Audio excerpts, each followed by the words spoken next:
Hey, I'm Ira Marks. I'm the creator of this graphic novel, Shark Summer. It was released about 4 years ago, which I decided was enough time to have a good overview of like the whole journey of making the book. So this is part 2 of a 4-part series of how to make a graphic novel, according to my tiny experience. So part 1 was focused on connecting with like an agent editor, like what I had kind of been doing up until that point, and basically putting together the pitch that became, the book. Because when you work with a major publisher, you have to sell them on the idea of your book, and then they give you the advance money to make it, right? That's how that type of publishing works. So part 2, I want to focus on the creation of like the story, actually working out the plot and the emotional arcs. In the first part, we pitched the book. By we, I mean me.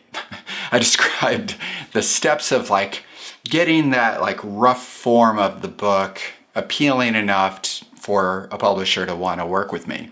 And now this is getting into the minutia of like building the story. And from there, our next chapter will be about the production of the book itself, a lot of the technical things, and then what it means to have a book out in the world will be the last chapter. So let's get into story. Okay, storytelling. Oh, embarrassing. Storytelling as an idea is kind of like an invisible framework. Like we grow up hearing types of stories, and we believe those are the rules for all stories, right? Like let's take it to let's go to Star Wars for a second, just because it's so famous.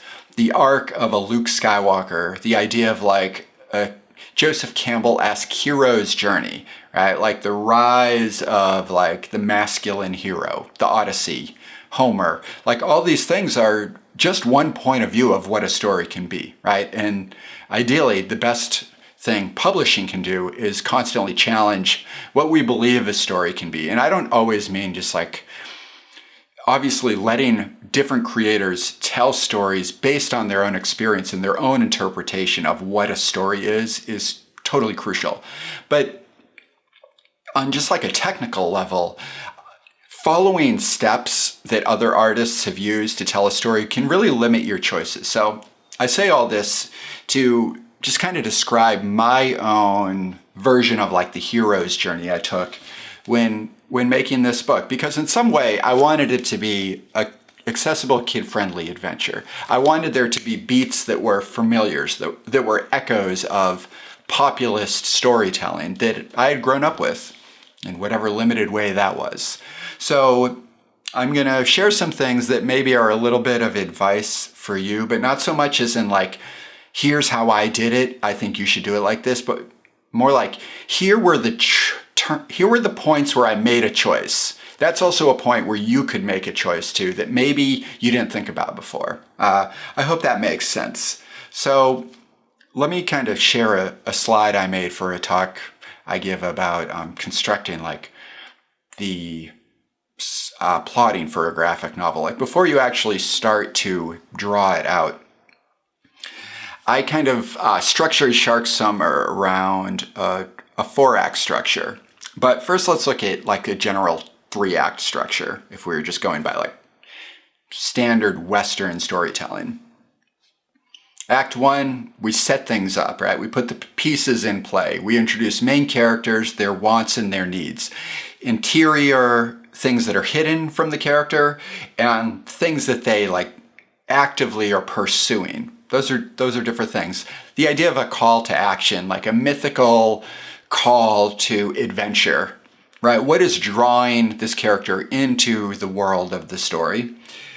And through this early experience, we should start to expose like weaknesses and create a sense of empathy with the character. Weaknesses could be as simple as like uncertainty, weaknesses in the armor that is the character. Like we want a character that has confidence, but also is open to empathy in the classic 3-act structure. Then we want to offer like inciting incidents, things that challenge what the character wants from life and what they inevitably end up needing. Okay? So you notice like right off the bat, the structure it feels very battle centric, right? It's like we've gone into the Colosseum and here's like the way we can get the audience amped up. Part of the, limitations of this style of storytelling.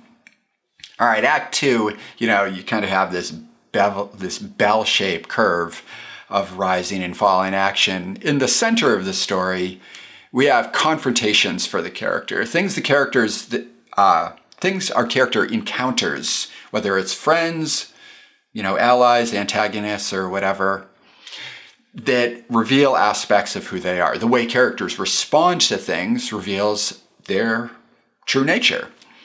We need some types of tests. They could be physical or mental tests.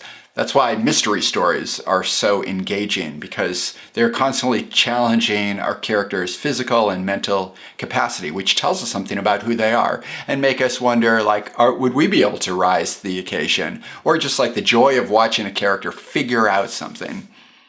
And of course, again, to build empathy, we need failures. We need things that make our character believable.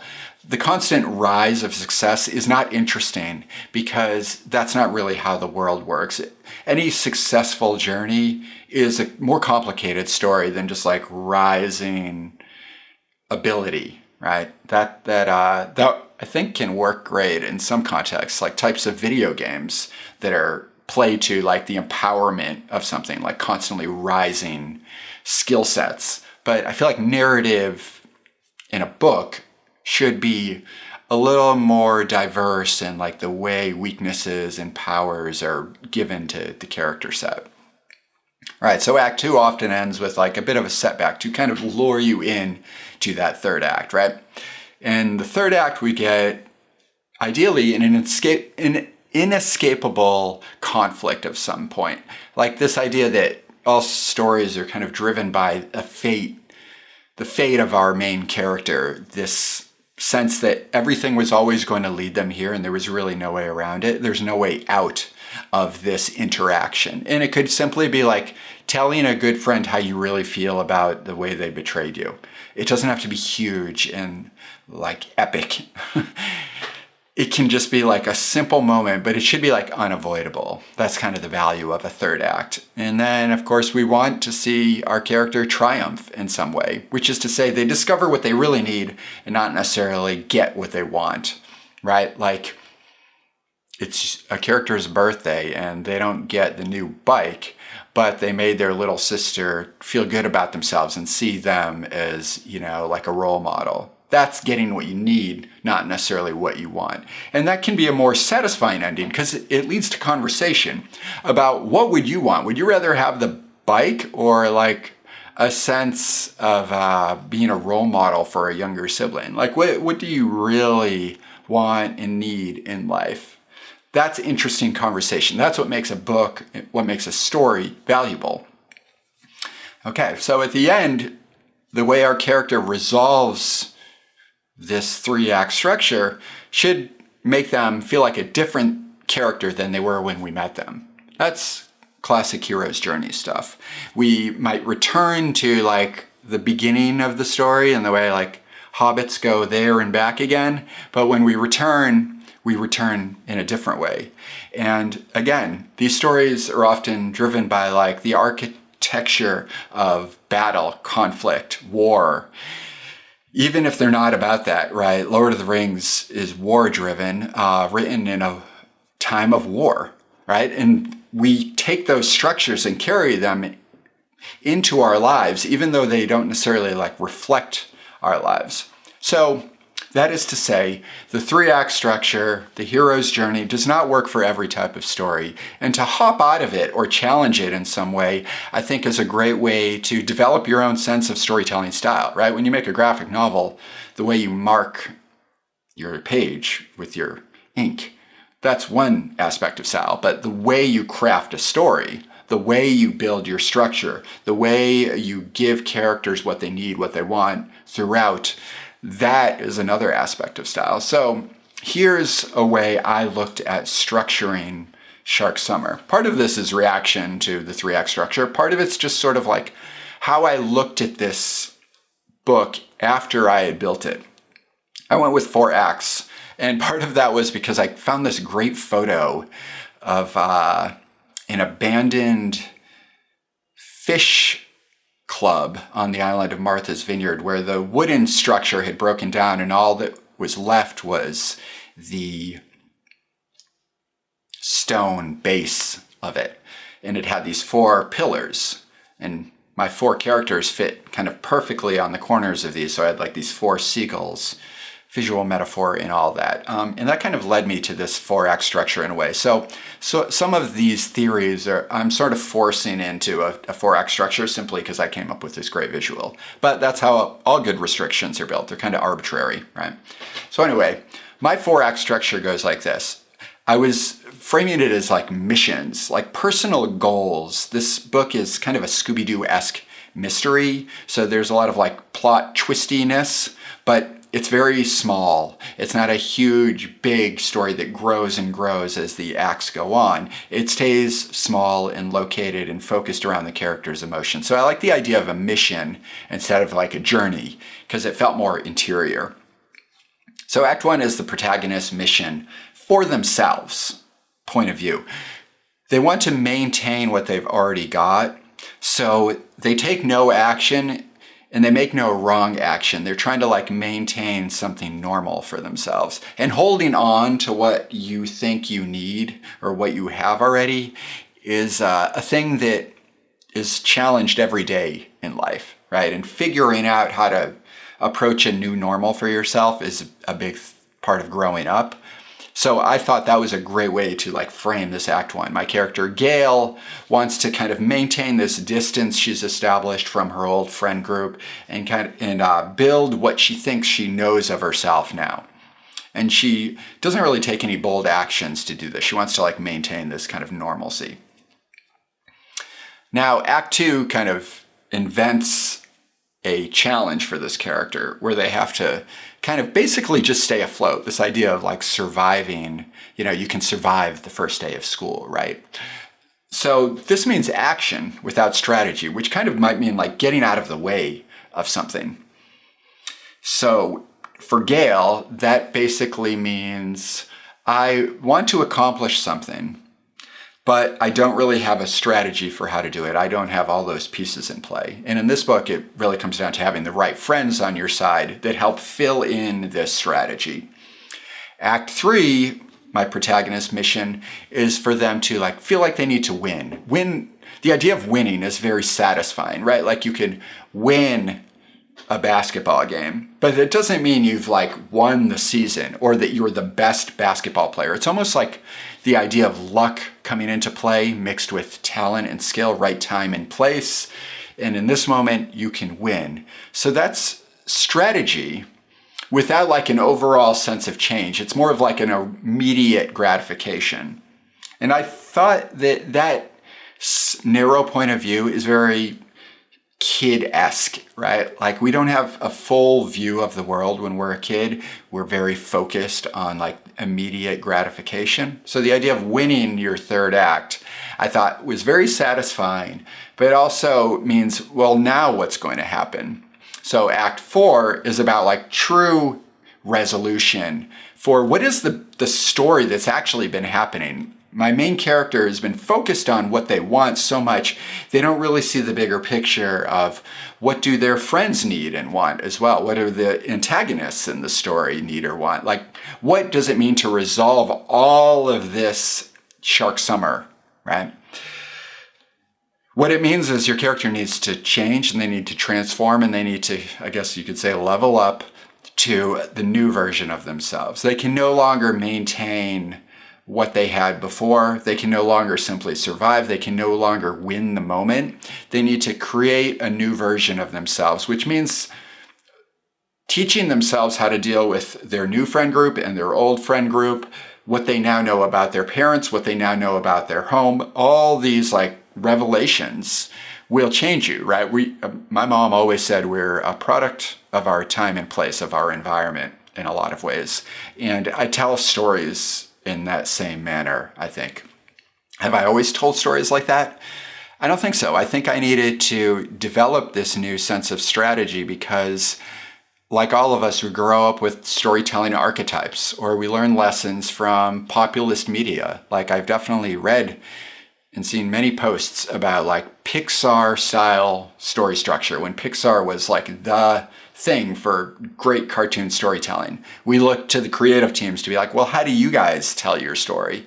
And that worked for them, and it worked for them in a time and place. And in a lot of ways, that structure, we've evolved beyond it because we've seen it enough and we've studied it enough. So all that is to say that here's how I did it, and I hope you find your own framework for building a story.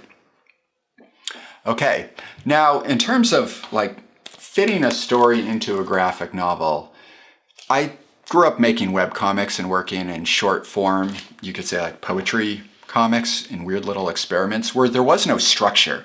It was like, I don't know, sometimes you'd submit work for an anthology and it would be X amount of pages you get to fill. And that was a nice structure. But when I started doing a webcomic, I didn't know how long it was going to go on for. It turns out like 3 years. And then I just sort of got tired of it. When I do something experimental, it's like it is as long as it is. And that's that. Working in mainstream publishing means that you're working with kind of a budget for printing and shipping. Those things are all factored into your advance. So when a publisher like Little Brown Ink., the publisher I worked for, sorry, that's totally not in focus, but I worked for Little Brown Ink. When I was making Shark Summer. They're like, ideally, this book is going to be about 304 pages. Could be a little longer, could be a little shorter, but we're aiming for this kind of round idea of 304 pages, which is fairly long, right? It's a nice, like, chunky book. It's got a nice spine on it. It looks good on a shelf. Maybe that's why we've decided 304 pages is what makes a graphic novel. It validates the cover price. Anyway, it was pitched to me that my book was going to be about that long. So knowing that means it can inspire some of your production when you're building your story. We'll get into production a little further, but when I was designing my story, I did start to take that into account.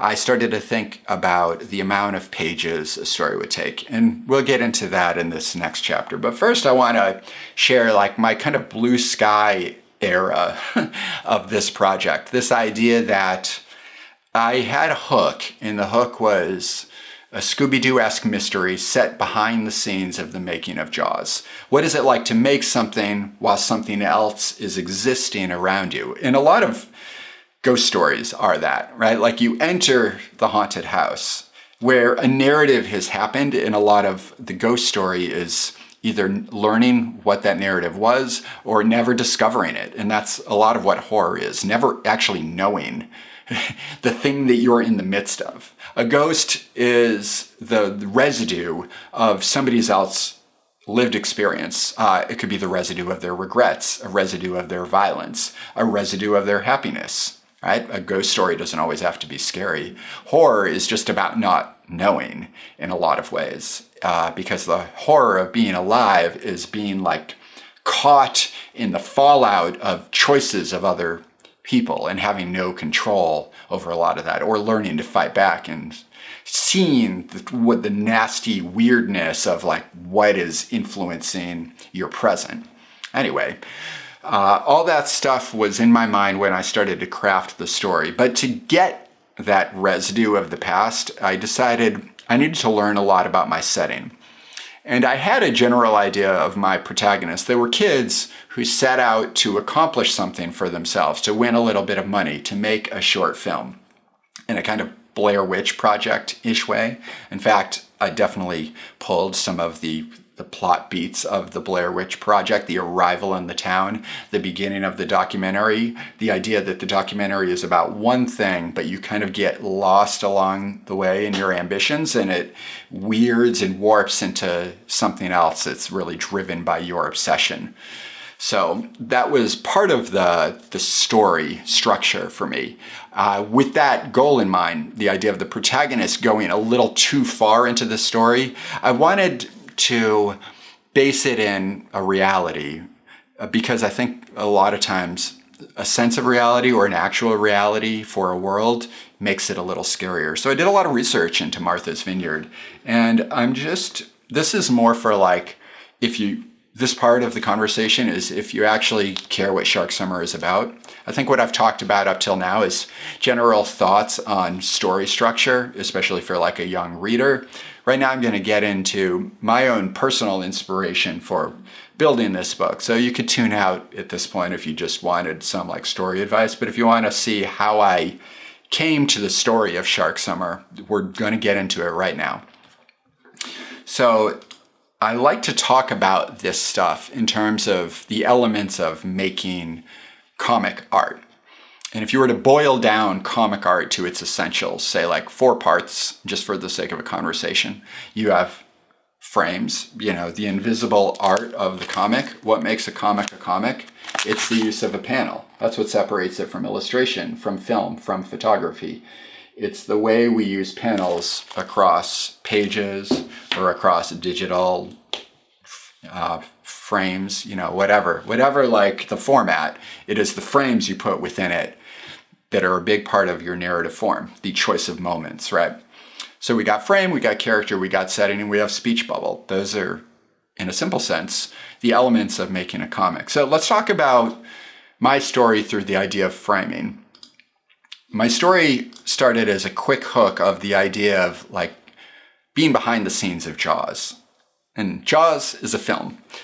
Films use frames. Steven Spielberg is a master of the frame. Why is he like a master? If Steven Spielberg as a director, why do we like look to him as an icon of like filmmaking? Because he is easy to understand in a lot of ways, but he also can be very challenging. And he rides the line of like, anybody could really like a Steven Spielberg movie. I guess some people might not, and that's fine. But he's accessible. But if you want to travel with him and think about what he's thinking about when he frames a shot, it's actually quite complicated and pretty brilliant. I don't want to use the word genius to talk about anybody ever, but Steven Spielberg loves movies so much that he wants them to be a lot of fun, but also show you the potential of the art form. What does it mean to not use an edit, but simply to move your frame around a character as they discover something in themselves? That's his magic, is like to guide you with the frame. And I definitely am not saying I can control the frame in any skill level that he can, but I can certainly take inspiration from him. And right away in the book, I wanted to pose this idea that the frame is something that a storyteller is guiding our attention through, which is very true, right?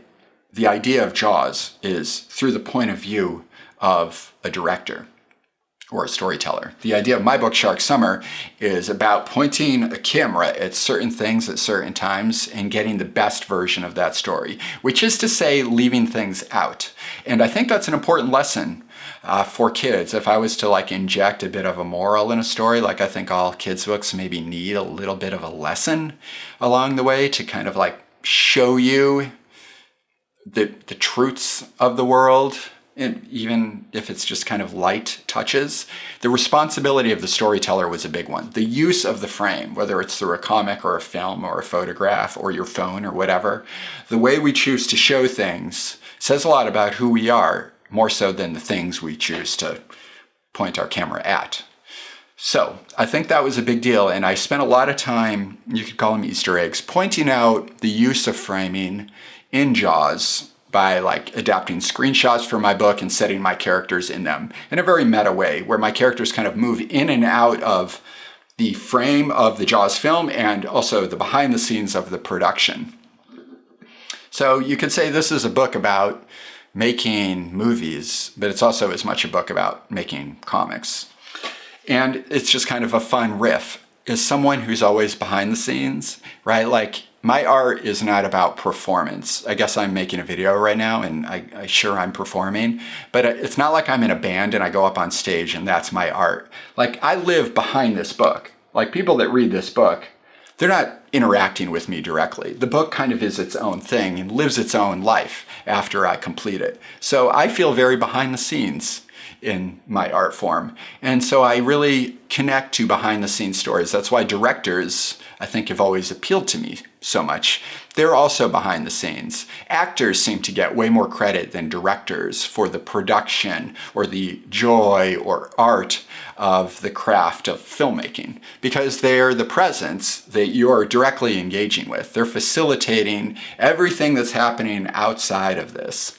And I think I wanted to finally tell a story about that because I think it's just interesting, and places like YouTube reveal so much behind the scenes in a way that I didn't get access to as a kid. Like, I love behind the scenes stories, and you'd find them on like DVD bonus features, or like there were a couple books at the library about it. But until YouTube came around, you didn't really get like good looks at what it meant to make something in a really detailed way, or the way we criticize things and enjoy them. Right now we can enjoy things like Jaws in a million different ways. It's not just about sitting down watching the movie. It's about talking about it.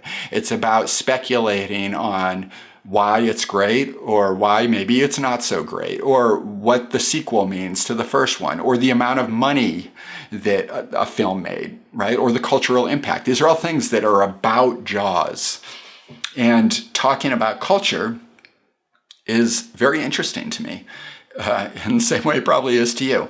And I wanted this book to reflect on that through other visuals of Jaws. So like the idea of Bruce the Shark, which was the name they gave to the pneumatic rubber encrusted robot shark. Jaws was made pre-CGI, obviously, right? 1974. So if they wanted to have that shark on screen, the only way to do it was in camera and to show this model. And they had, I think, 2 or 3 versions of Bruce. And I think it's fun to think of a horror story, making a book that kind of is horror adjacent. You could say my book's creepy, but it totally debunks the monster that is present in Jaws, right? When you see the shark in Jaws, it is scary. When you see the Jaws prop in Shark Summer, it's not scary. So I have a book called Shark Summer, but it's not about a scary shark. It's about the idea of a summer built around something like very visual and iconic. And I have my own version of a shark that's kind of this phantom that you see extremely briefly. So maybe it's kind of misleading to call my book Shark Summer when it's really not too much about sharks. Anyway, so I'm spiraling here a little bit, but we're having a good time. This is more for me than you, maybe. I'm not sure. But let me show you some other great pictures I pulled. Just pictures of Bruce the Shark, and the idea that once we see through the frame, we actually get the emotional stakes of it. To see the process of filming the shark is not scary, but to see through the lens is very scary. Another thing I wanted to adapt from Spielberg that hopefully is kind of just, I guess it's pastiche. It's a nod to something I admire, but it's also like stealing the thing. But steal from the best, right? Steal like an artist, as somebody once said.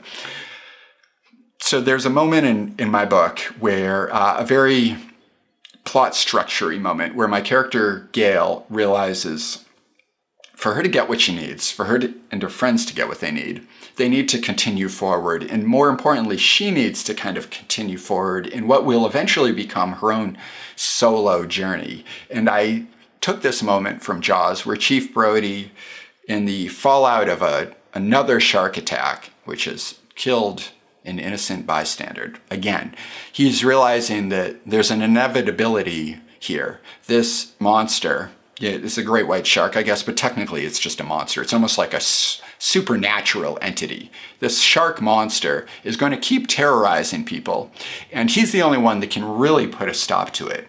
How does he learn that? He doesn't pick up his sword or his gun and go out, because it's not a story like that. It's just a story about realization and being the presence of something that you can't control.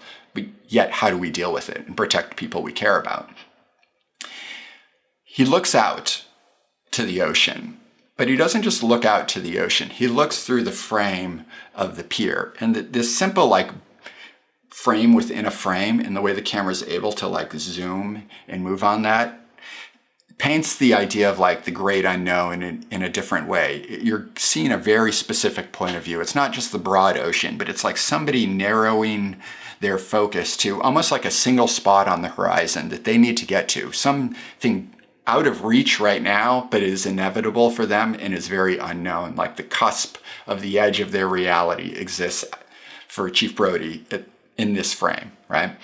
And then I wanted to set up the same moment for my character Gail. Like Chief Brody, she kind of looks out across the distance and sees through the same dock that he looked through out into the ocean.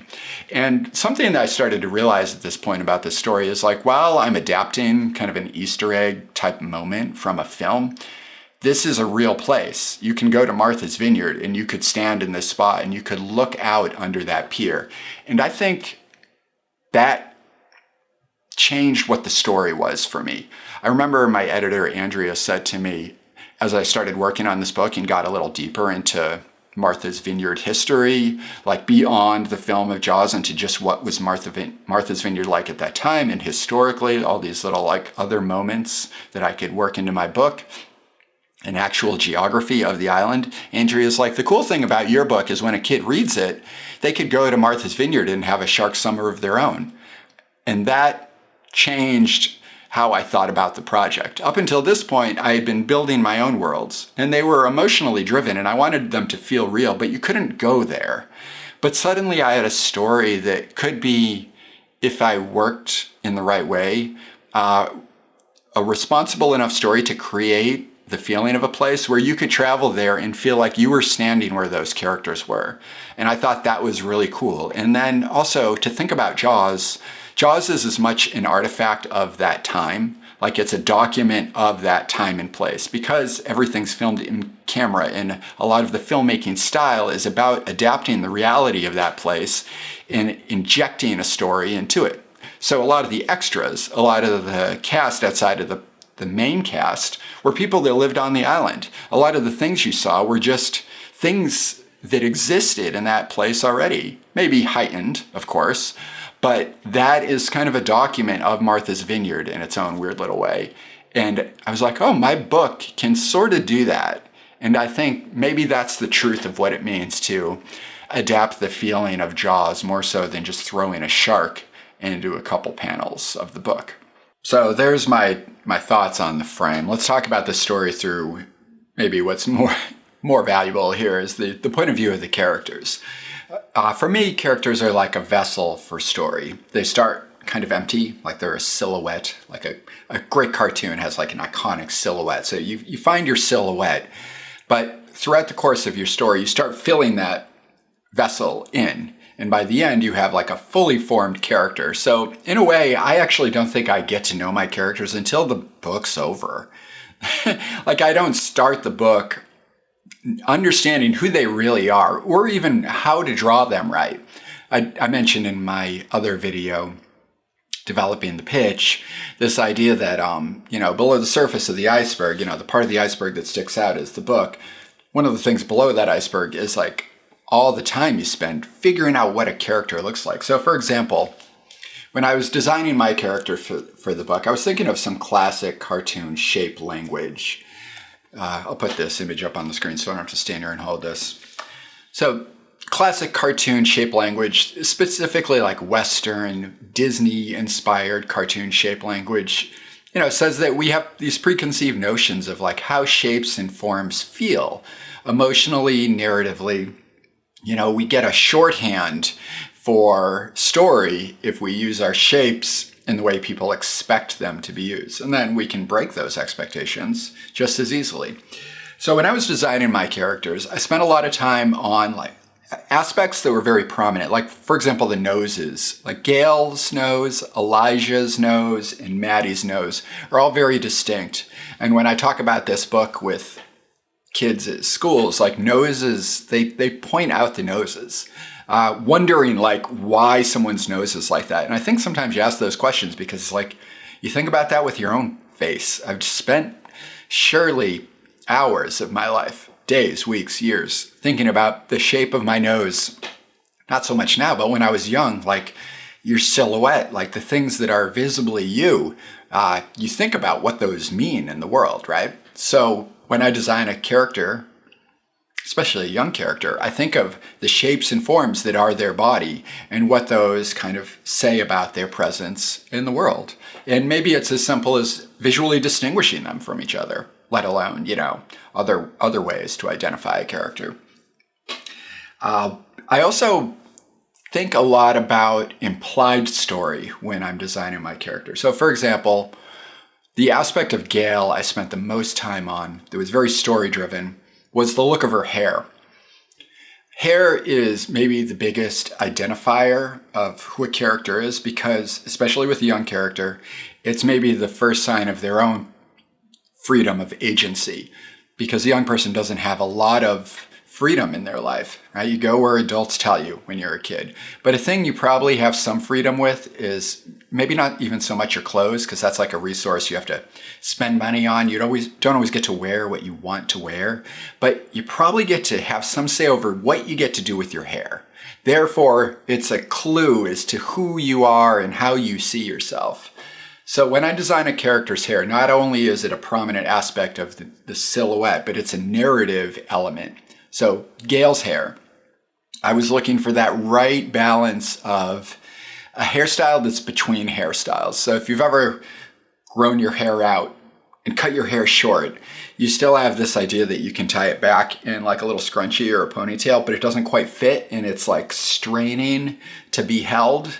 So it's not a short haircut. It's not a long haircut. It's between.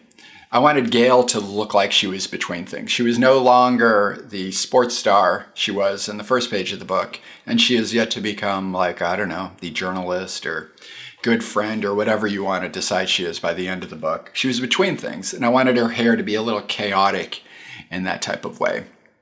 That's narrative shorthand.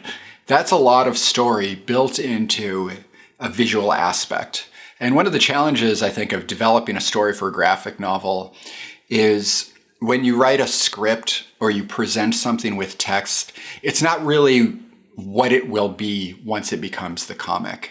That's one of those things that, if you're working in prose, the text is the text. Maybe you have an outline, but odds are it's like pretty rough. Or maybe you just write stream of consciousness and then there is no outline. There is only the raw matter that is the text. But a graphic novel really can't work that way. There are like thumbnail stages. There's planning because the task of drawing, the production of the book, filling X amount of pages, balancing panels on a page requires planning. Even if you say it's like stream of consciousness, there's planning. There's sketches that need to be done before you can put your character on the page. And I think that is part of like the big task that makes comics so much work, is all this pre-production work that I don't think publishers really fully understand yet in a lot of ways at different tiers. I mean, there's comic publishers that deeply understand comics. In my personal experience, I've had a couple of those people in my life, but the bigger teams, like the marketing team, sometimes aspects of the design team or whatever, all the people involved in like major publishing, they don't know all these steps. They maybe have read some comics, but they don't know what it is to make them. And facilitating story to these people is just kind of an exhausting thing. So, when you're making a story for a graphic novel, you're telling the story to yourself first. That's a draft. You're telling your story to your editor second. Then you're also, through that, explaining your story to marketing people, design people, and all this, rounds the corners off things, clarifies things another, you strengthen, maybe you compromise. A lot of stuff happens to a story over the course of like working on a graphic novel project. So even as I'm developing these characters, creating these vessels for my story, I'm struggling with ways to present them correctly. So Gale is our main protagonist. She's kind of the blank slate who is entering into the world of Shark Summer. I think it's like obviously very crucial to have that kind of blank slate character. Somebody who is curious about the world.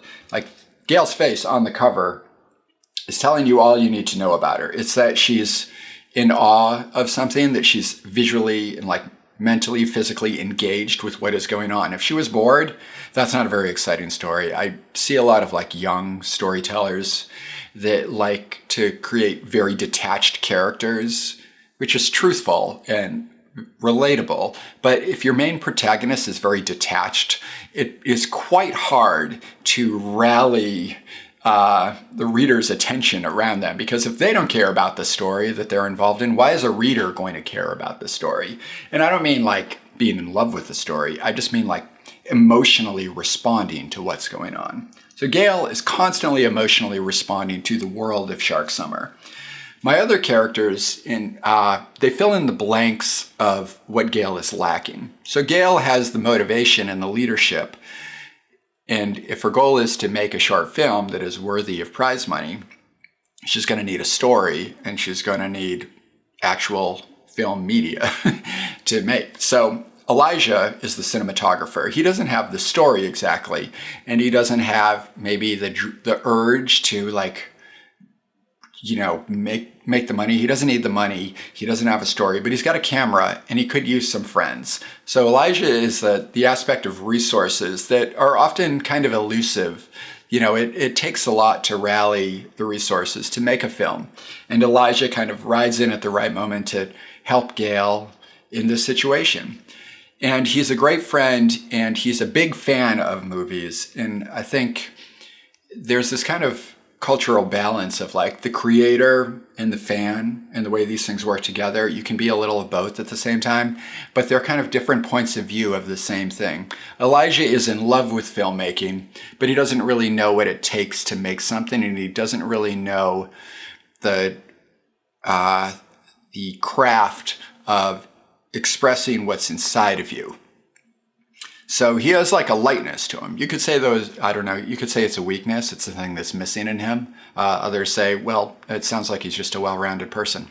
And for me, he is somewhat relatable, but I actually relate more to my character, Maddie, who is the one that has the thing they want to say, but the journey to get it out is quite complicated and may be rooted potentially in, not like I have bad motivations for my work, but they're complicated. Maybe they're reactionary, and when I go to make them, maybe they're a little darker than they really need to be in final approach. Like I would say in some ways, Shark Summer has like a dark edge to the whole story that is very much like, I guess the way I tell stories, or I feel like they're finished when they preserve that darkness.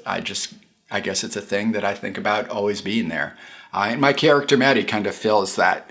She's a well-crafted storyteller. And with the help of Elijah and Gale, she's going to get to tell her story. But why she wants to tell her story makes her a bit of an antagonistic element. And she draws out something from the other characters in the story and from the world that maybe didn't need to come back to life. So there's like a supernaturally implied aspect to the story overall.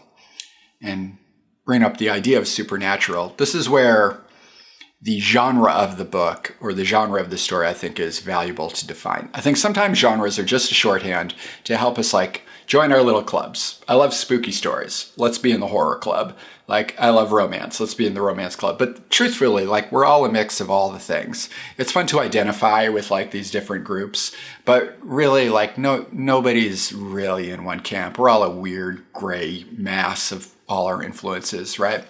So I wanted to write a creepy story, but my editor was determined to not have it actually be supernatural. She decided its value was that it was an implied supernatural element, but the world was actually very grounded. And that's classic Scooby-Doo, right? Scooby-Doo has evolved in different ways where it has become supernatural, kind of Ghostbusters-esque.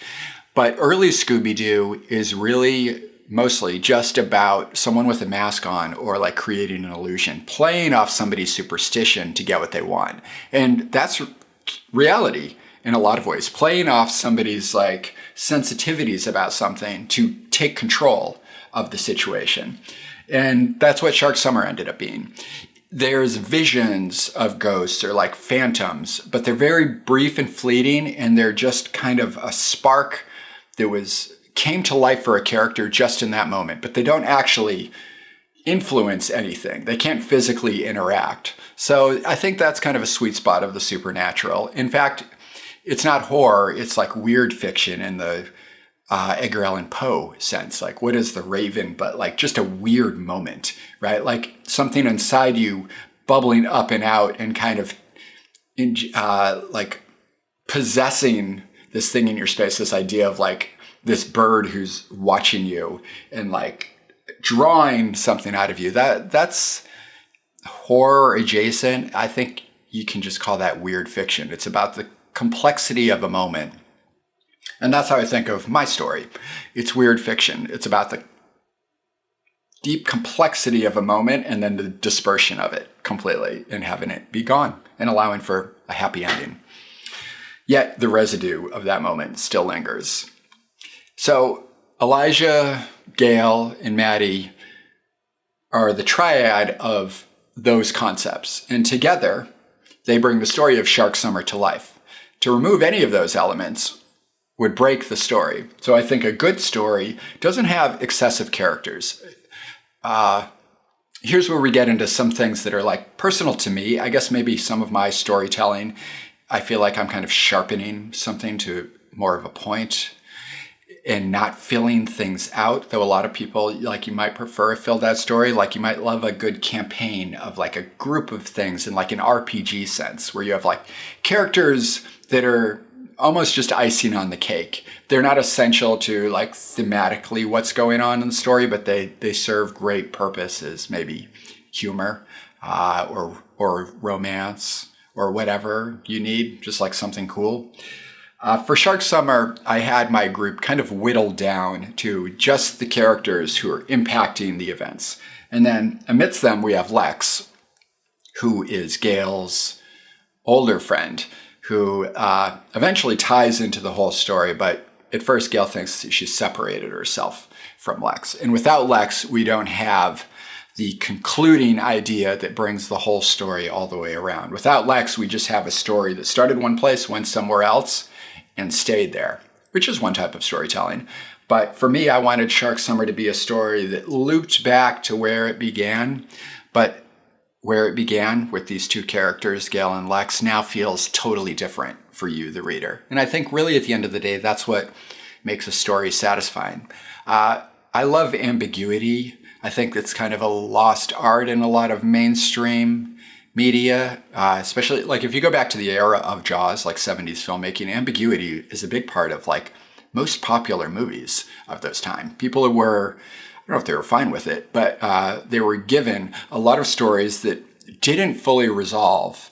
They were left in like dark places, or they cut to black in moments where you don't feel like you got all you came to the theater for. And I think that's a feeling that makes the story build momentum outside of the moment of watching it. Like when something resolves, it's almost just over and we can reflect on how we feel about it. But when something is ambiguous, we carry it to that next place. And I think that's cool. And I aspire, I guess, to make kids' books that have stories that feel like that leave a little unanswered material for you to kind of build your own conclusions and talk about the book, or maybe read it again and find something new in it. Ambiguity can fail you also in some ways, but I think it's kind of a fun tool. Let's move on to the setting a little bit, which is where I found a lot of inspiration for how the plot actually plays out.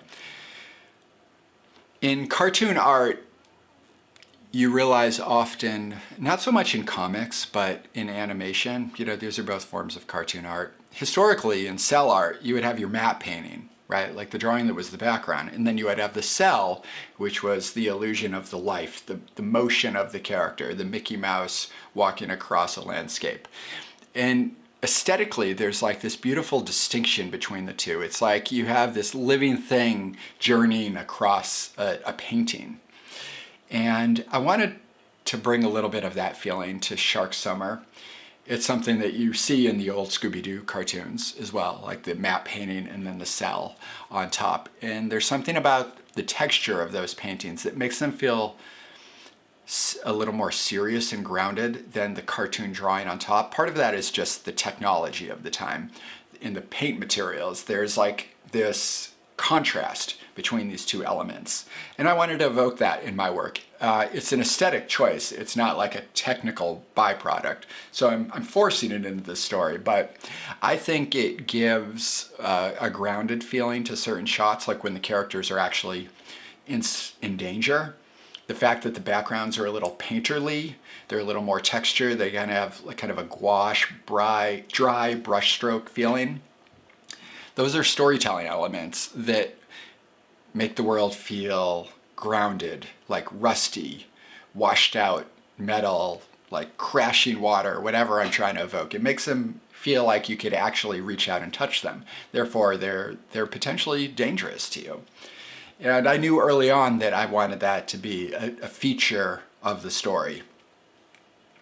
Beyond that, this idea of like grounding a story, I drew a map early on of Martha's Vineyard, and I discovered, having not been there for many years, like I was there as a kid, and when I went to make Shark Summer, it was the beginning era of the pandemic and nobody was going anywhere. So I wasn't simply able to like get in a car and go to Martha's Vineyard. But I did a lot of research on it, and I discovered geographically the island is full of a lot of socioeconomic spaces, like docks where fishermen live, hotels that are built for tourism, beaches for locals, small businesses to empower the people that live on the island, ice cream shops that are mostly just for tourists on the docks. All these things on such a small place become little set pieces for the characters to journey through. And once I started researching them, it gave me great opportunity for like interaction with like locals in my story and types of conversations in themes that I didn't know I wanted to talk about until I got to that moment with those characters. So a great asset of research, however that research happens, for me it was like understanding the culture of Martha's Vineyard in the 70s. They drive where your story goes. You can't just make things up completely, because I think the imagination needs to be fueled by a reaction to some reality, right? Like, I think all art is political in that we're responding to our time and place. I think that's a lot of what it means to be political. It's like, what is colliding with my vision of the world, and how am I bringing these two things together? Like, what am I saying? I'm not ignoring the thing I'm confronted with in my daily life. I was, in this project, confronted with the feeling of Martha's Vineyard in this era and things I related to from my own childhood. My parents were creative people in kind of like a lower income bracket, so we worked with what we had and we prioritized creative freedom over, I guess, some aspect of like financial pursuits. And I am who I am because of it. And if you read Shark Summer, you can definitely see that point of view. The struggle for like resources to do what you want, but also the joy of just being free to kind of like express and find yourself and make your day your own. So the kids travel around the island of Martha's Vineyard to do that. And throughout that space, it's a fine line between indulging research and making like too much work for yourself. I think it paid off to do all the research for understanding Martha's Vineyard and making it a bigger part of the story, though it was not in the contract, And something I learned along the way as I chose to like indulge some of these details was the people I worked with learned to indulge them as well. So when you work with a group of people, it's my name on the book, but at the end of the day, I have editors, copywriters, designers, like colorists, letterers, so many valuable people that make this thing actually exist, so you can like sit down and read it and enjoy it, and it's not like a nightmare of like a weird little project that I just like struggled through on my own. That extra polish is something you teach your team that you work with to want to achieve. So when I was researching Martha's Vineyard, little aspects became things I was very responsible for, like things like making sure the street signs matched. I was called out on like things. I had a copy editor being like, well, that street is actually on the other side of the island. They wouldn't be on that street, or the sun wouldn't be setting on that side if it's like evening and they're like looking out over the cliffs. And I was, in hindsight, very grateful. At the time, fairly annoyed, because unlike a prose novel where you can like copy, paste, edit text, move it, and everything shifts around automatically, a graphic novel, when you like edit visuals, the whole book moves and only you can reform it. So if I cut a panel, it shifts a bunch of other stuff around. And that's why I spend so much time in my process planning, making sure what I'm going to draw is refined enough where I have the freedom to get a little weird with it. So I can show you some of, in my next chapter, I'll show you some more of my like production steps, but just going through some more inspiration here and things that I can do in a comic that you can't necessarily do in other mediums. Another reason to love comics. So like, for example, this lighthouse Maddie lives in. You know, a prose novel doesn't really get to indulge like graphical elements like this. So as the kids climb the elevator, I can show you like a cross section of it. Why? Just simply for immersion. Like, I love a good cross section diagram. It's just like something that's very visually appealing because you have freedom to play. The way you read a graphic novel, the way you read the story of a graphic novel has different aspects to it. Like when you open a spread of a book, right, like if I open to this section of this story, I first glance at it all at once and I take in the vibe of the color, the placement of everything. I start to identify the characters and I get an overall sense of what I'm about to get into on this page. Then I zoom in on the top left because we're reading in kind of a Western style, and I read from top left across the page, then down to the next row and down to the next row. Then I jump up to the next page, start in the same spot, and I zigzag across the page. And I mostly focus on the dialogue for me. And then I take almost a third glance and I reassess it as a whole, and I really look to the characters' facial expressions and get a stronger read on the emotional stakes of what's going on. And I look for other little clues in there. And then I might zoom back out, take one last look at the page before turning and moving on. That's not how you read a prose novel. It might not even be how you read a graphic novel, but I bet it's fairly similar. When you're drawing that story based on a script, there's many opportunities for choices as to how you structure that. And there's opportunities to like break the mold, to let a page turn be a nice surprise. So like graphic elements like this lighthouse, I think are a really fun opportunity to break up some of the storytelling. Dialogue and speech bubbles.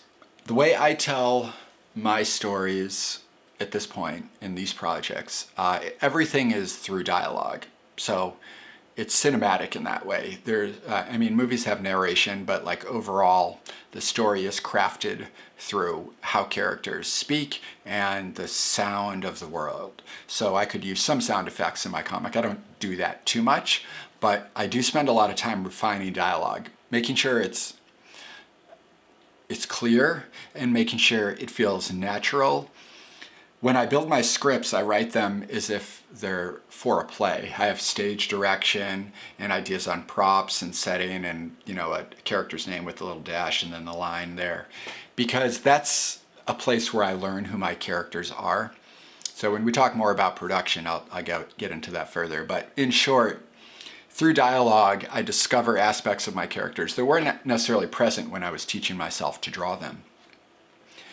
And often I end up editing out things. So panels that are empty of text and have just a visual that are descriptive in that way, those are opportunities for a reader to like just feel the space, like an aspect of the world that are outside of the character's emotional arc. So I always look for space to do that because I think especially when you have a genre-based story. Like if this is a twisty mystery in the form of Scooby-Doo, it's easy to just check off all the boxes, answer all those questions, get the story from A to B to C and done, and resolve all the mystery. And you could call that a successful narrative.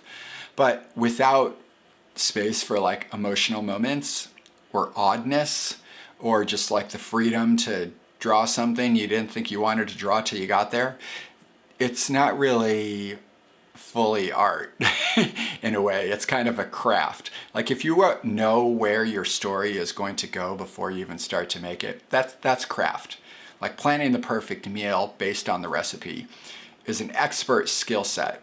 But allowing for self-expression and inspiration to come throughout the journey, that's what art is, right? Defining a new language. The language of Shark Summer, the language of the book, like how the story is told, is unique to itself. And that's only because I allowed for that language to develop as you read it. This idea of like a 4-act structure where each act begins with a seagull sitting on a stone pillar.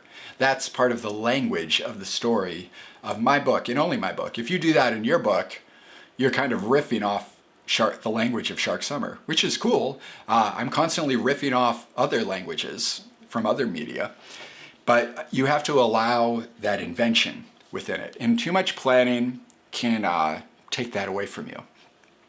And therefore, you've stolen a choice from yourself, which I don't think is like a great thing. So story in the world of graphic novels is a balance of like structure and creative freedom. And every artist is going to have to find their own balance. I definitely know plenty of amazing artists that can start on page 1 and just go. And that is what crafts their work. And maybe they secretly have revisions they do in like bigger ways that they don't reveal. I don't know. But I've heard some people describe their process as like a stream of consciousness. And that's pretty cool. Maybe someday I'll make a project like that again. I've done it in the past. But right now, I think I'm a little more structured by some of the rules of genre, and I'm enjoying working in them. So sometimes aspects of your story take the form of some media you really enjoy. Like the decision to kind of frame this as a Scooby-Doo mystery set behind the scenes of Jaws. I didn't know I wanted to do that until it started to take that form, and then I just leaned a little further into it and decided that was going to be like the language of it all. And hopefully in every panel there's a little aspect of that. There's a little aspect of the twisty mystery. There's a little aspect of the grounded story with a touch of the supernatural. There's a little socio-economic thing going on. There's a little bit of like local lore in the sense that you could have your own Shark Summer on this island after you read the book.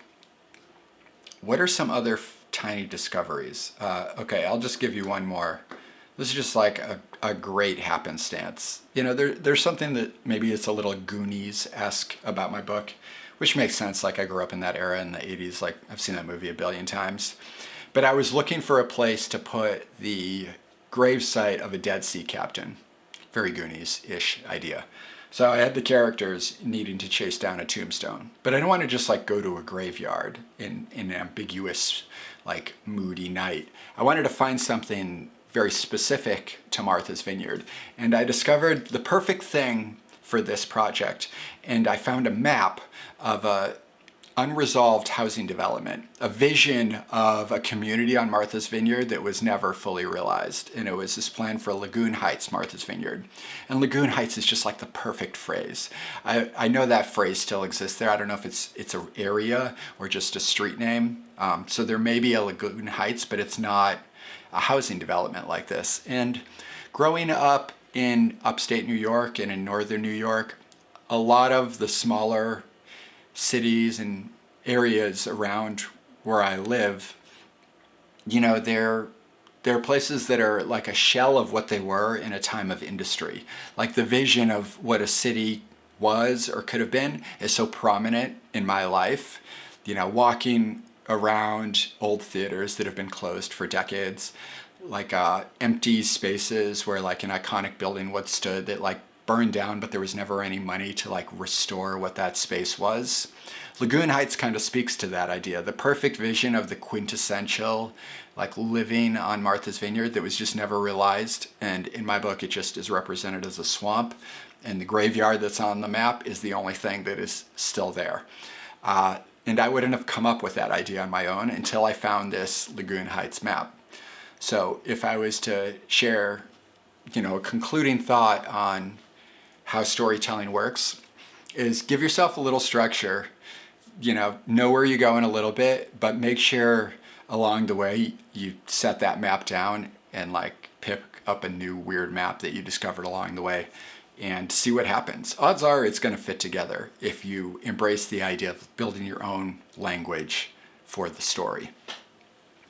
All right, I think I have 5,000 other things I could say, and I'm not going to say any more of them. So I'm going to wrap up this conversation about story. Next, I'm going to get into like some technical production stuff, which is maybe really more what you wanted to get into anyway. And if you like the way I talk about artistic process and craft, check out some of the links below to some of my online classes. That's a great way to support what I do, because I get a little bit of like passive income when you watch those videos. And if you want to check out any of my books, there's links to some of that stuff too. All right, see you next time.